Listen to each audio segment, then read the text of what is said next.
Oh no, ayaw na ni Biyaya ang kanyang dating paborito.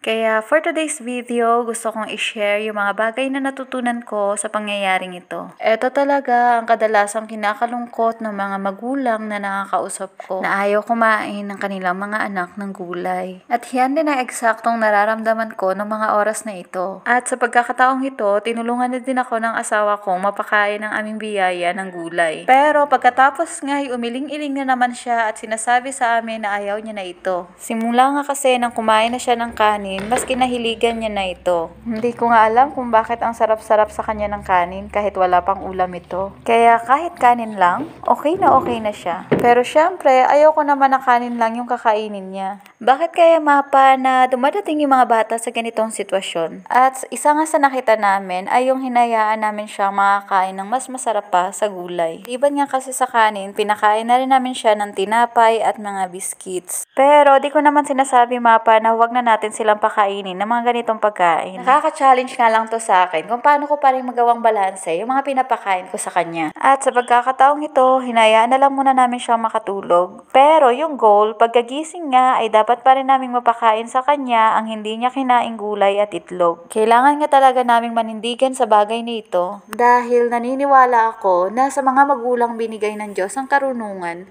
patungkol sa pangalaga sa mga anak. Tsaka isa pa, na-realize ko na kapag sinunod namin yung gusto niya na hindi kainin ito, may iwan sa isip niya na sa tuwing iiyak siya, ay susunod kami na kanyang mga magulang. At ngayon, nagising na nga ang aming Biyaya, kaya tuloy na ako sa goal ko na mapakain sa kanya ang kalabasa at itlog. At syempre, bago kumain, tinuruan muna namin siyang laging magpasalamat sa Panginoon.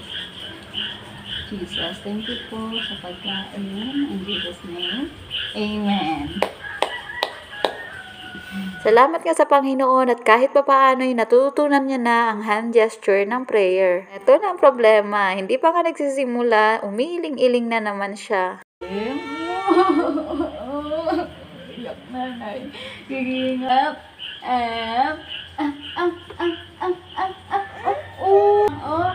Papa. Oh, si Papa na magkain.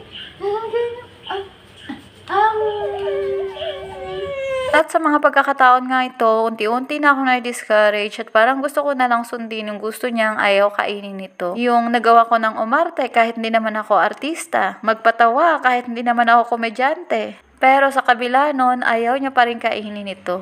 At pinakita ko nga sa kanya na sobrang nalulungkot ako. Pero maya-maya nga'y unti-unti na niyang kinukuha ang kanyang kutsara. Ay, good job! Good job! Gabi yan!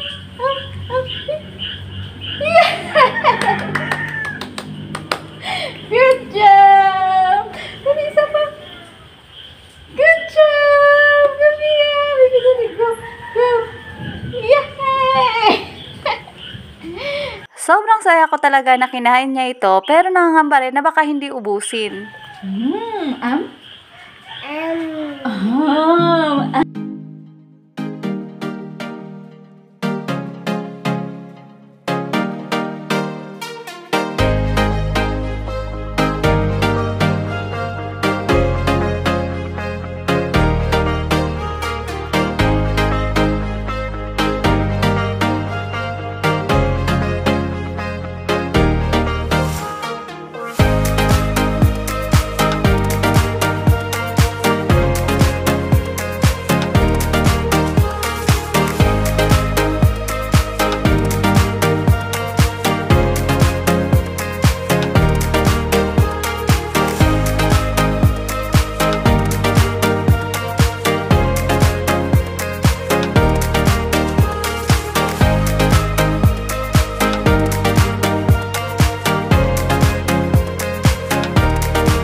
Dahil kunti na lang ang natira, sinubo ko na agad ito sa kanya para tuluyan nang maubos ito. At salamat sa Diyos dahil naubos niya nga ito. Oh, good job! Yeah.